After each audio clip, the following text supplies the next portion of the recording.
Today, the joy of touring has a 2-for-1 prepared for us. We'll drive through 2 countries situated in a fantastically beautiful part of the world.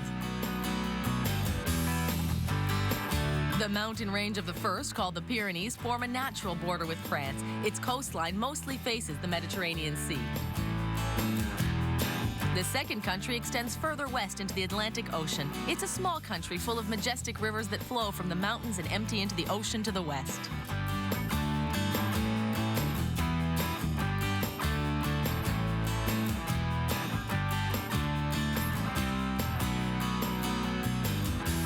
Both countries have long been major economic powers in Europe, especially as nations who sent out explorers to sail the seas and open up new routes to unknown lands. Their past is full of prestige and glory. Come along with us for an all-inclusive tour to Portugal and Spain on the joy of touring.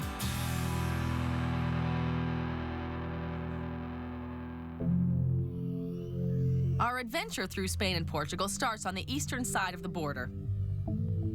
Our first stop will be in the Spanish city of Seville, which is in the southern part of the country, about 140 kilometers from the Portuguese border.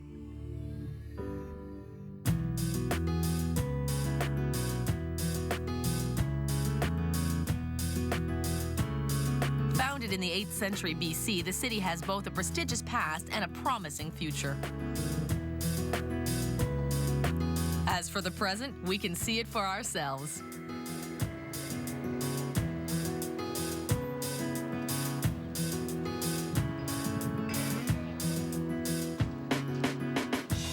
As one of the largest cities in Spain, Seville is the economic driver of the Andalusian region, as well as its political and cultural capital. The city has a population of just over 700,000 inhabitants who speak an Andalusian Spanish dialect. Getting to the city is simple. With Spain's sophisticated transportation system, travel to other parts of Europe is effortless. But once we're there, the best way to see the city is on foot.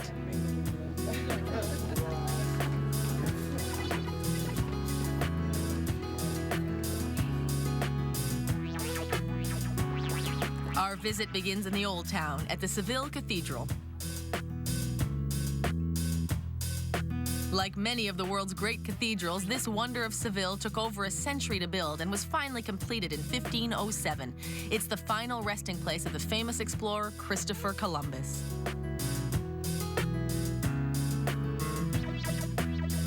Declared a UNESCO World Heritage Site in 1987, the Seville Cathedral is the 3rd largest cathedral in the world, after St. Peter's Basilica in Rome and Our Lady of Aparecida in Brazil.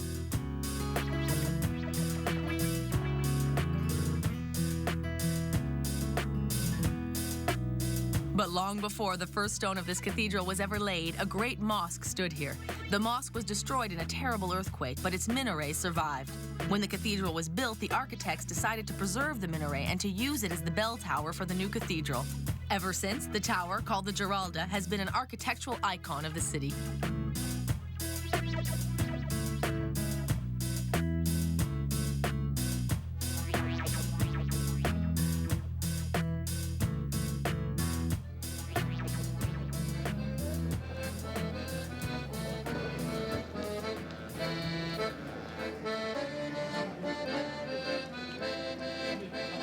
A few meters away from the cathedral is Santa Cruz, one of the oldest neighborhoods in the city. Now known as a major artistic center, the area is actually the city's former Juderia, or Jewish quarter.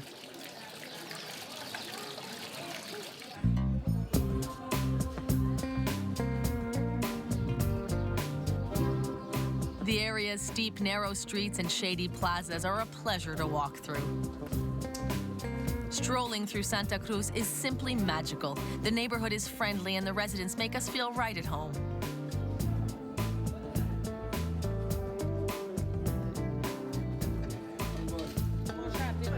We learn that the entire district had been slated for destruction to make way for two sprawling avenues that would have been a showcase for the city during the Ibero-American Exposition in 1929, which was held here in Seville. The plan was quickly scuttled and the city decided to restore the neighborhood instead of tearing it down. And it's a good thing, too. Today, Santa Cruz is the pride of Seville. However, the 1929 exposition did galvanize the city to build its grandest square, the immense Plaza de España. The plaza is a huge half circle, 200 meters in diameter, contained on the curved side by an impressive palace built of brick and ceramic. The structure took over 1,000 laborers and artisans 15 years to build. The Great Palace is a unique building composed of two wings. Its brick and marble walls are divided into 48 sections, each one representing a Spanish province. The provinces are depicted in beautiful painted ceramic tiles called azulejos. We could spend days here admiring these works of art that celebrate the history of Spain.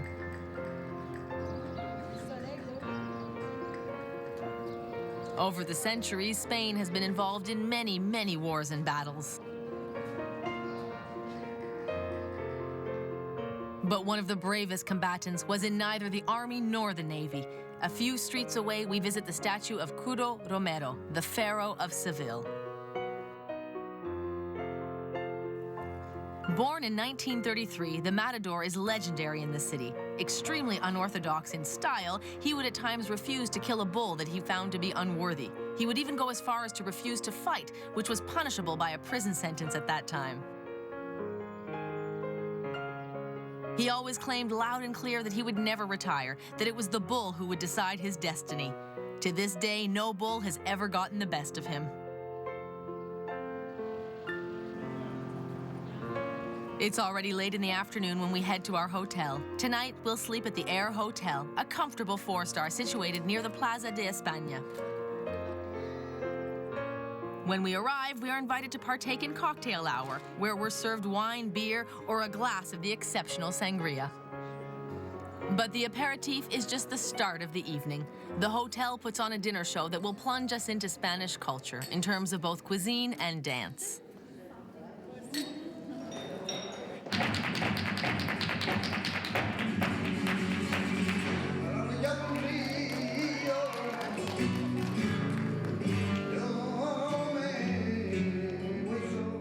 As we indulge in an excellent meal, flamenco dancers and musicians take the stage. Stories and theories abound about the origins of this style of dance. Some say that the flamenco style originated right here in Seville. We can't speak for its origins, but this show certainly convinces us of the skill of Sevillian dancers.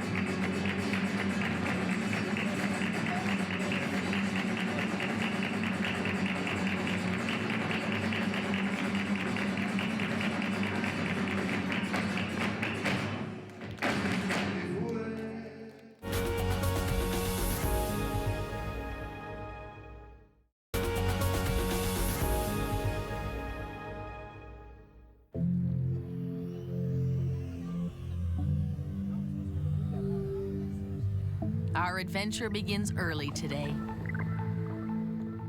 We leave Seville in Spain to cross the border, heading for one of the most beautiful cities in Portugal.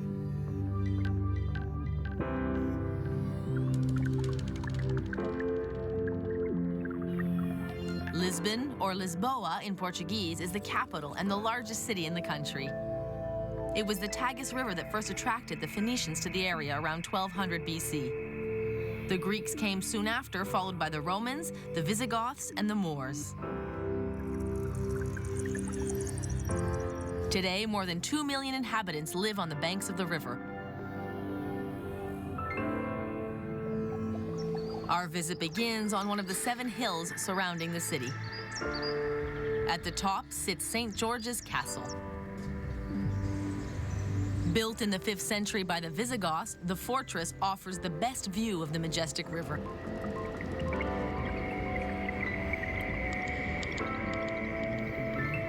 Numerous battles have been fought on its ramparts, and several earthquakes have threatened its walls, but the fortress still stands, a historical encyclopedia of the city. The castle has changed hands many times, passing from one power to the next before being converted into a residence for the King of Portugal. Don Alfonso Henriques was the first king to live there in 1147. In 1511, Manuel I undertook major renovations, building luxurious royal apartments as well as a theater. After his death, it was converted into an army barracks and a prison.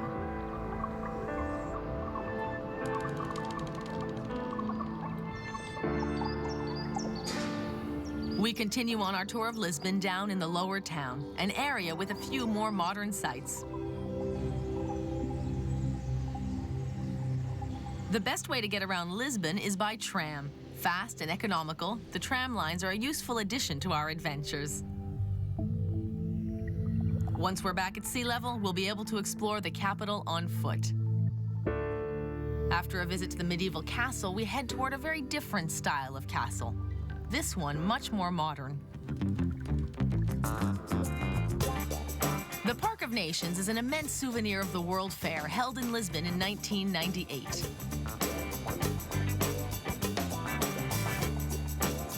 The theme of Expo 98 was The Oceans, a heritage for the future. This theme was clearly an inspiration for the architects that designed the Park of Nations, which occupies a 5-kilometer stretch along the shore of the Tagus River. Featuring gardens, theaters, shopping centers, and residences, as well as a large number of bars and restaurants, this district is extremely popular, a major contribution to the vibrant life of the city. The fashionable area is flourishing, attracting 18 million visitors per year. This prosperity is largely due to the Oceanarium, the largest aquarium in Europe and the 3rd largest in the world. The aquarium is the most visited attraction in the country. Situated on the Tagus River, the structure is a true architectural marvel. The aquarium is 2 stories high. With its unique construction, we can see the fish from all possible angles.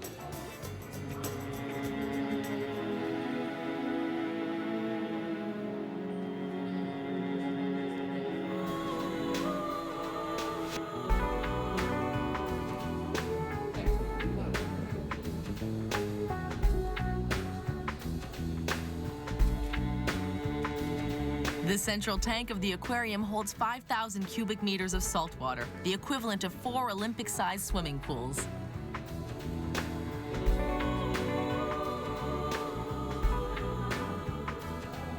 We can observe over 15,000 marine animals and 250 aquatic plant species. The different tanks in the aquarium hold fish and mammals from the Antarctic coast, the Pacific Ocean, the Indian Ocean, and of course, the Atlantic.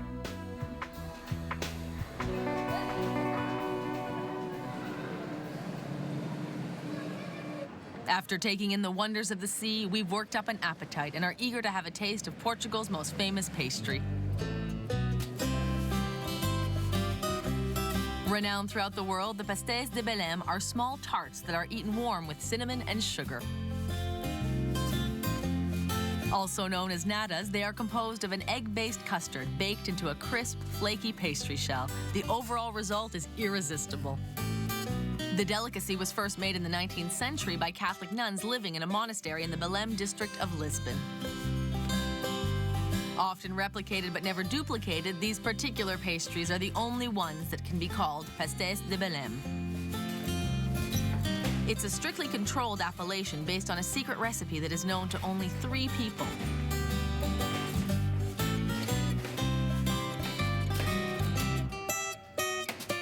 An estimated 20,000 tarts are made here every day, and not one of them remains at closing time.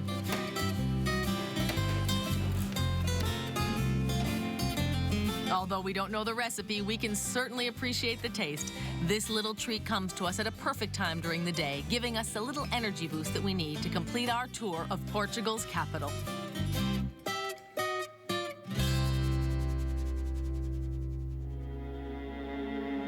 Our tour of Lisbon comes to its conclusion right on the shores of the Tagus, where it all began.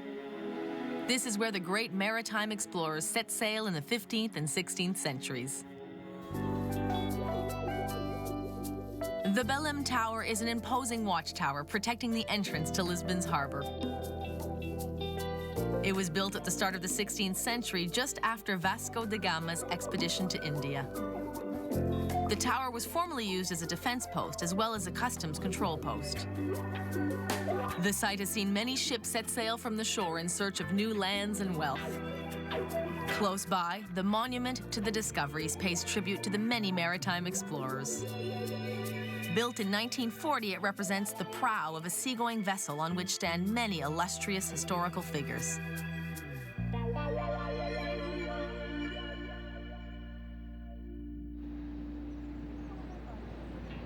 We are in a celebratory mood as our day in Lisbon draws to an end.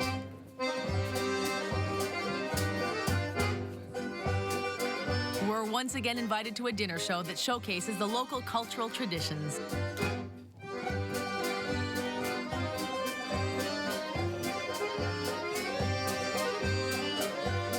Our all-inclusive tour is a front row ticket, giving us impressive cultural demonstrations in the places we visit.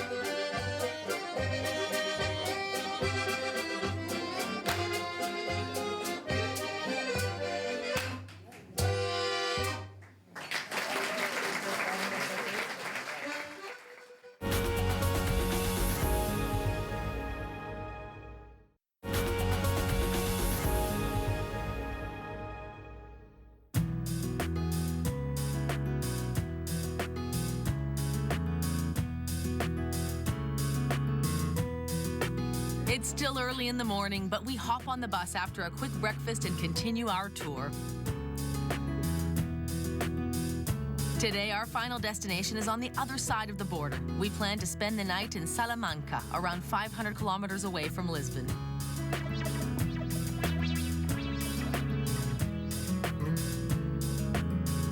But before crossing over into Spain, we'll stop at one of the most visited sanctuaries in the world, Our Lady of Fatima.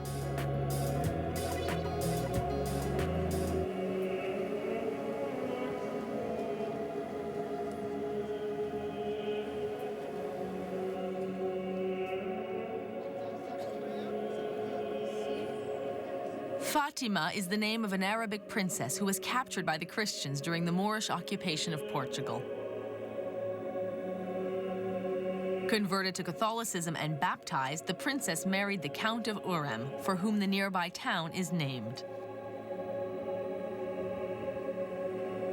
Our Lady of Fatima was built in 1917 to commemorate an apparition of the Virgin Mary. 3 young shepherds witnessed the apparition of Our Lady of the Rosary, during which the Virgin asked them to return to the spot 6 times on the 13th day of consecutive months.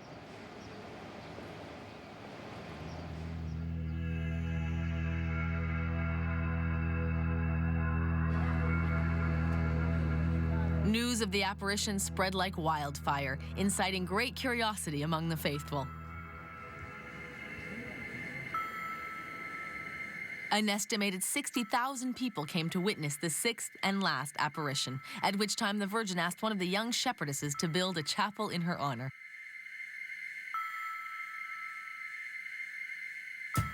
This is how the sanctuary of Our Lady of Fatima came to be built. The sanctuary was originally a small, simple chapel. But when the apparitions were officially recognized by the religious authorities, the decision was made to enlarge the site. Today, the immense plaza in front of the church can contain almost 300,000 pilgrims. Built in the classical style, the imposing basilica features a central tower reaching 65 meters up toward the heavens.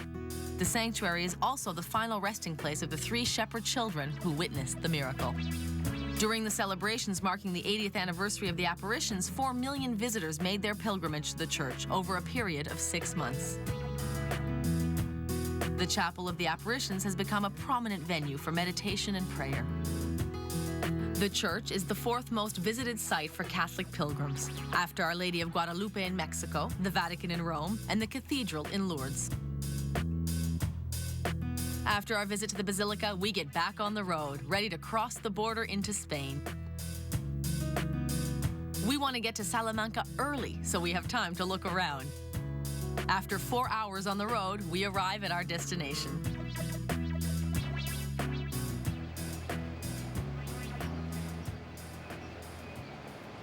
Known for its university, Salamanca is situated to the northwest of Madrid.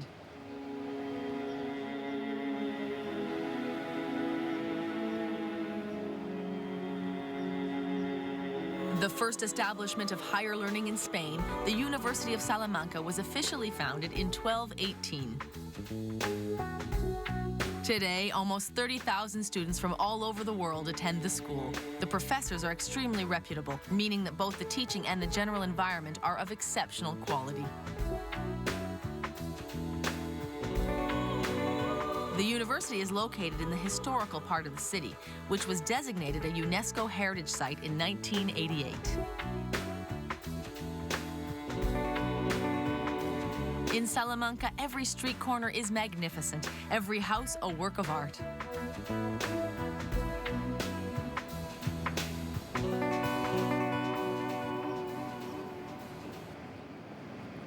One of the central gathering places in the city is the sumptuous Plaza Mayor. Commissioned by King Felipe V, it was constructed over a period of 26 years. Medallions depicting such famous figures as Christopher Columbus, Miguel de Cervantes, and El Cid are visible above the stately porticos. All of these individuals have contributed to the history of the city in one way or another. Plaza Mayor is surely the culmination of the city's intellectual and cultural energy. Great writers have described the square, great explorers have told of their adventures at this spot, and now it's time for new explorers to continue the legacy of discovery, cameras in hand.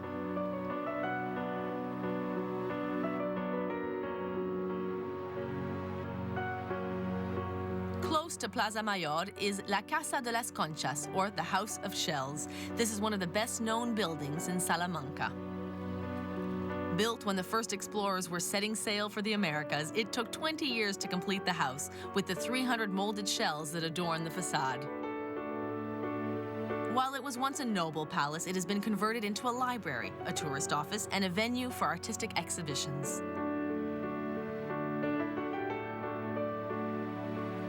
A day in Salamanca wouldn't be complete without a visit to the cathedral. The cathedral is in fact two cathedrals built side by side. The first was started in the 12th century and completed in the 14th century.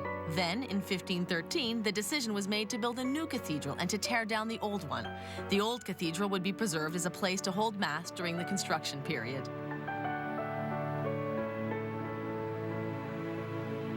However, when the new cathedral was completed, the old one wasn't destroyed, and the two now form a beautiful and inseparable whole. After our visit, we leave the city using the old Roman bridge that crosses the Tormes River. Historians estimate that the bridge was built in the 1st century AD. 176 meters long, the bridge is composed of 26 arches, 15 of which are originals from the 1st century. At the time, it was part of the Silver Route, the main Roman road connecting southern Spain with the north. It runs from Seville to Santiago de Compostela over a distance of 900 kilometers.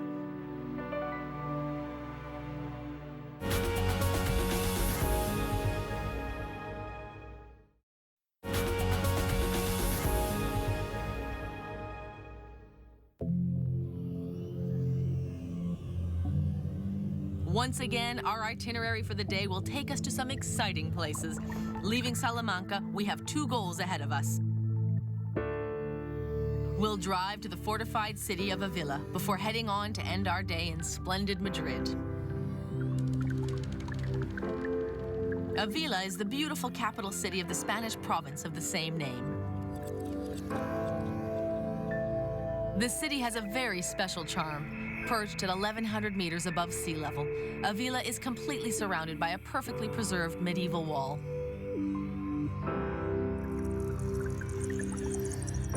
Around these parts, the city is called a Villa of the Knights, a Villa of the King, and even a Villa of the Loyalists. These titles are, of course, a reference to the city's history and to its fortifications. Built in the 11th century, the walls feature 9 doors that allow access into the city, as well as no less than 82 towers.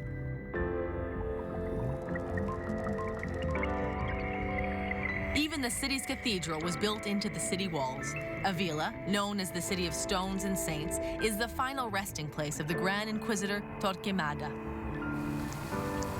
This city was declared a National Historical and Artistic Monument in 1884. A short distance away from the walls, on a hill overlooking the city, we visit Los Cuatro Postes. According to legend, this is where an uncle caught up to his 7-year-old niece who was running off to battle against the Moors, thereby saving her from certain death.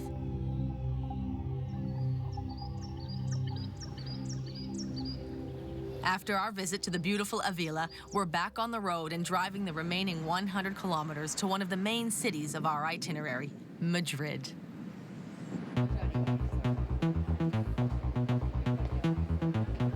The Spanish capital attracts almost 7 million visitors every year. The residents are extremely proud of their city, and with good reason. The cosmopolitan Spanish capital offers a wide range of cultural activities and has a highly developed public transport system. It's the largest city in Spain with over 3.5 million residents. It has been the national capital for 450 years. At 667 meters above sea level, it's the highest capital in Europe, and its climate is continental Mediterranean with an average temperature of 14 degrees Celsius. For a better understanding of the city, we start our visit at the central point of the country.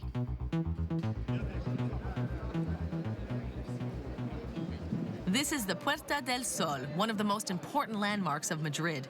Right in the middle of the city, it's also the geographical center of Spain. On the ground, we can stand on the spot that marks kilometer 0 in Spain's radial network of roads. We start our tour of the city with a step on that very point.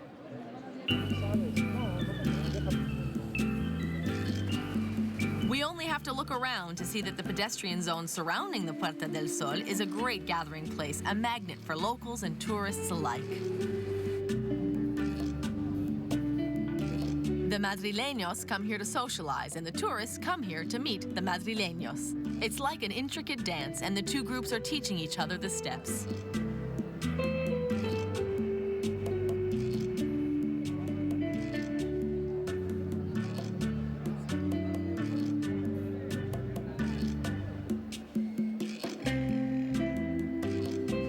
Everyone comes together here every New Year's Eve.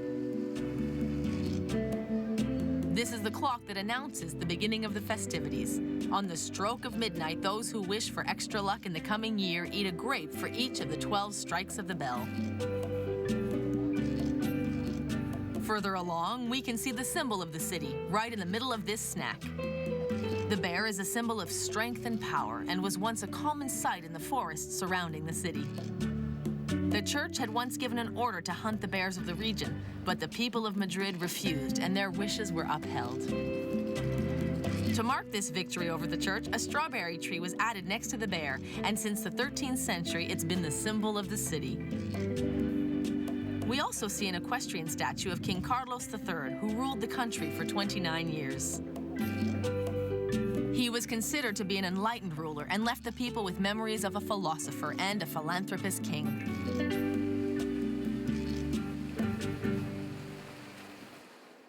We leave the Puerta del Sol to continue our tour of the city.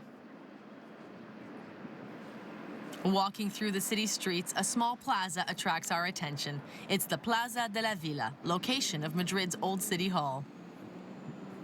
At the center of the square stands a statue of Don Alvaro de Bazan, the most brilliant admiral of the invincible Spanish Armada. Today, both the main square and Madrid City Hall have moved elsewhere. The city's main square is now the sumptuous Plaza Mayor. At 120 meters by 90 meters, its size alone is awe-inspiring. It's one of the most popular squares in Spain and puts the energy and spirit of Madrid on display. Its buildings stand as proof of the city's splendor, bearing witness to Madrid's glory days that have lasted from the 16th century right up to the present. This is where the Inquisition carried out its brutal judgments by fire. It has also been a venue for bullfights and other public demonstrations. The arcades lining the square are filled with shops and cafes.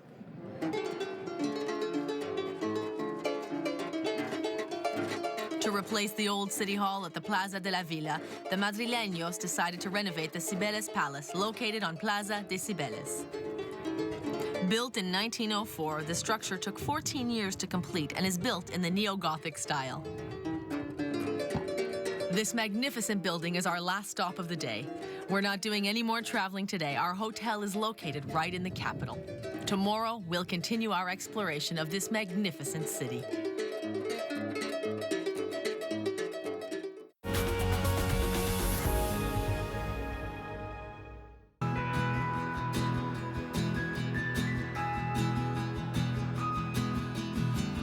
On our second day in Madrid, we're heading for a meeting with nobility.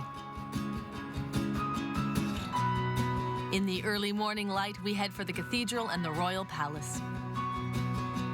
Both buildings are situated on the Plaza de la Armería. Unlike the other cathedrals we have visited on our tour, this one doesn't have a long history behind it. In truth, the building was begun only 130 years ago and was completed less than 20 years ago, so it's a spring chicken in the grander scheme of things. However, its relative youth makes it no less impressive. It was Pope John Paul II that consecrated the cathedral at a celebration in June of 1993. At 102 meters, it's as wide as a football field and was built using various architectural styles, including the neoclassical style that borrows elements from Greek and Roman architecture. The building is awe-inspiring. The cathedral sits on the Plaza de la Armería across from the Royal Palace, which was the official residence of King Carlos III, who ruled Spain in the 18th century.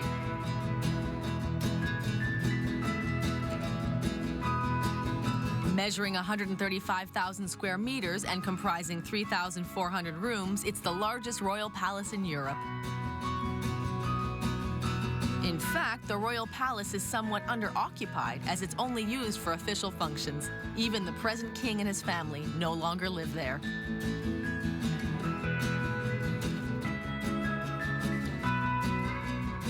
Adjoining the royal palace is the majestic Plaza de Oriente. It was inaugurated in 1844 and is dominated by an equestrian statue of Felipe IV. He was considered to be a subpar statesman, and the Spanish monarchy underwent a marked decline under his rule because of the successive wars that he waged. However, he is still considered to be one of Spain's greatest supporters of the arts and was the greatest patron of his day. It was he who assembled the collection of Stradivarius violins that is found inside the palace, as well as a vast collection of paintings by the masters. The surrounding gardens are dotted with 20 statues of Visigoth kings. These statues were once installed on the palace's roof ledge, but due to their weight, they had to be moved down to the garden. After this royal visit, we decide to go for a wander through the streets, but our encounter with royalty isn't over yet. We're heading for a place that is widely considered to be the king of Madrid restaurants. The Museo de Jamón, whose name means the Ham Museum, is an extremely popular chain of restaurants. The establishment has been making a name for itself in Madrid for over 30 years and now has a dozen locations in the city.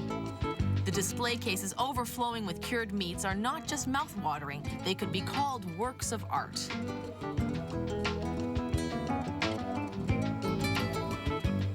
It doesn't take much more than that to convince us that we're in a royal palace of charcuterie and tapas. We sit down to lunch here, which we wash down with a nice glass of Spanish wine.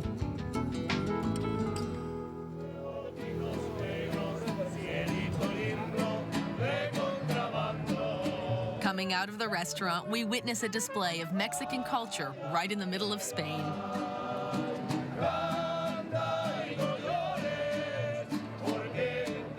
But these mariachis make it clear that music knows no borders.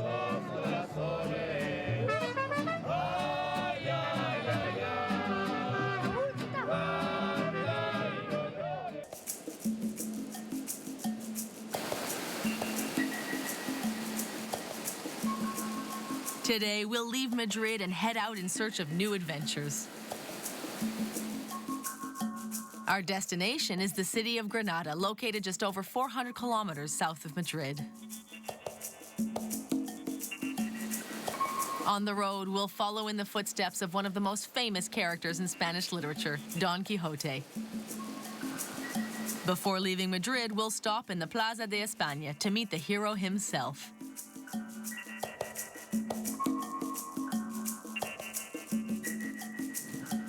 In the middle of the plaza sits Miguel de Cervantes, writer of the ingenious gentleman Don Quixote of La Mancha.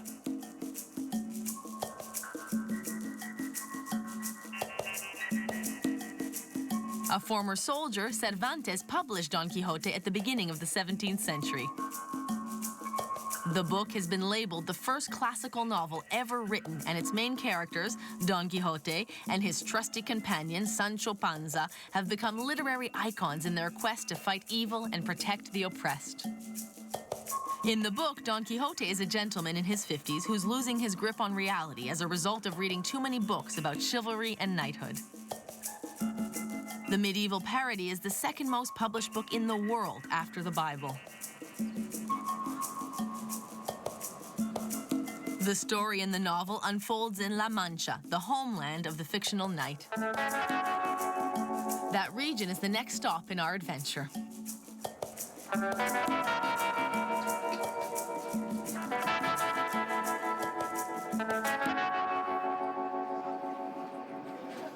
We leave Madrid and head south toward Granada, looking out our windows at Don Quixote's scenic La Mancha.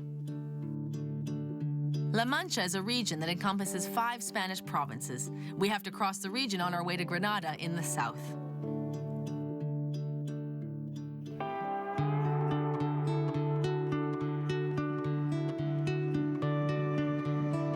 Here we are on the Don Quixote route, which runs through 148 cities and towns over a distance of 2,500 kilometers. Our first stop is in Consegura, a small city with a population of around 10,000. But this town is famous throughout the world thanks to its 12 windmills. In the novel by Cervantes, Don Quixote mistakes the windmills of Consegura for ferocious giants sent there by an evil magician. Sancho Panza, his faithful companion, knows quite well that the giants are windmills, but nothing can keep Don Quixote facing them down. Since the novel was published, the village has been swarmed by fans of the book wishing to visit the ferocious giants of Don Quixote. In fact, the windmills are quite real and have long been used to mill grain and press olives.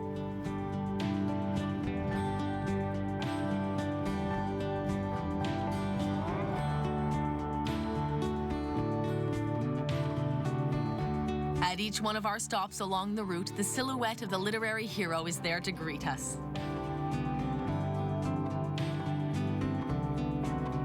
While he may have been a dreamer and just a little crazy, Don Quixote always sought to do the right thing.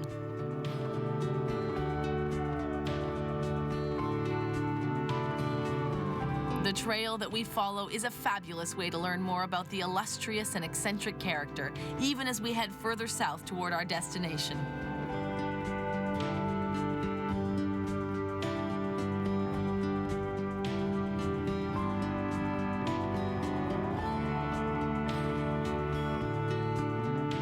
And then we reach Granada, completing the final leg of our journey. Tomorrow, we'll visit one of the most famous sites in the region, the Alhambra.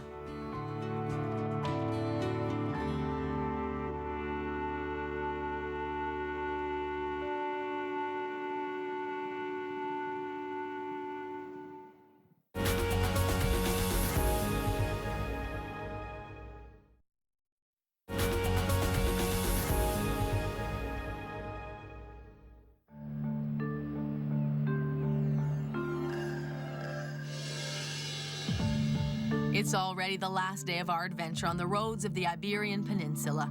Today, we'll visit one of the largest Islamic fortresses in the world, the Alhambra.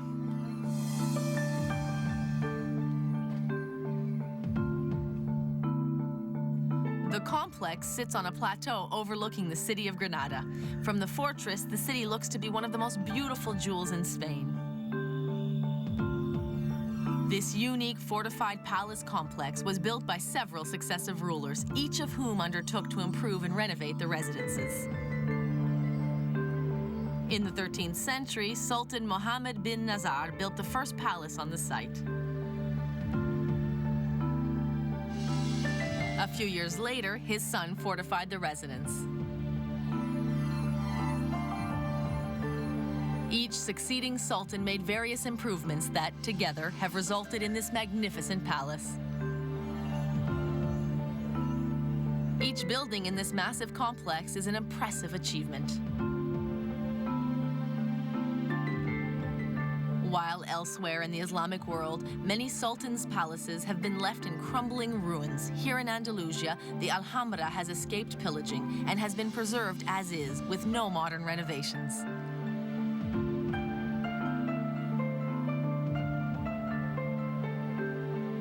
In the 15th century, when the Christian kings conquered Granada, they didn't have the resources to replace the existing palaces.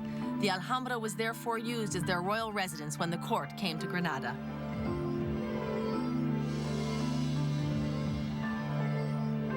At the height of its splendor, the complex was surrounded by over 30 guard towers, many of which have been torn down.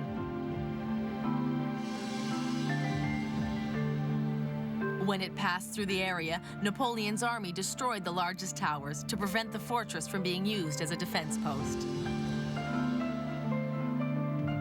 Despite the destruction of the fortifications, the palaces are still awe-inspiring.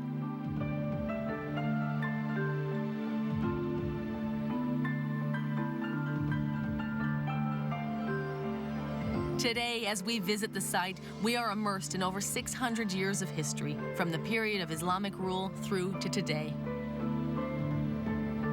It's a wonderful way to end our tour through Spain and Portugal.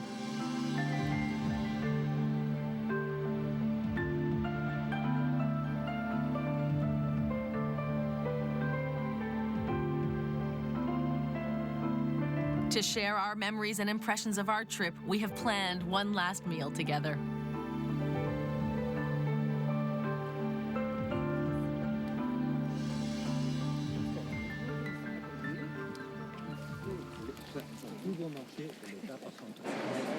This time, we will indulge in one of the most famous dishes of Spanish cuisine, paella.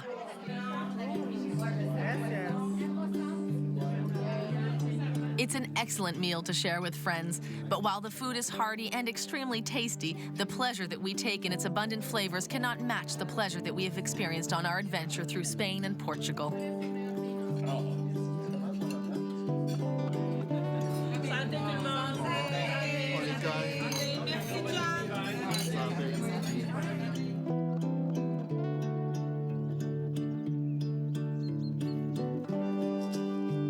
The Iberian tour is a special treat for history buffs. If you like relaxing in the comfort of a bus with ample time to get to know the other passengers, this trip is custom-made for you, giving you the chance to see Madrid, Lisbon, Seville, and Granada, all in the same tour. But don't tuck your suitcase away just yet. You may just be tempted to join us on our next Joy of Touring.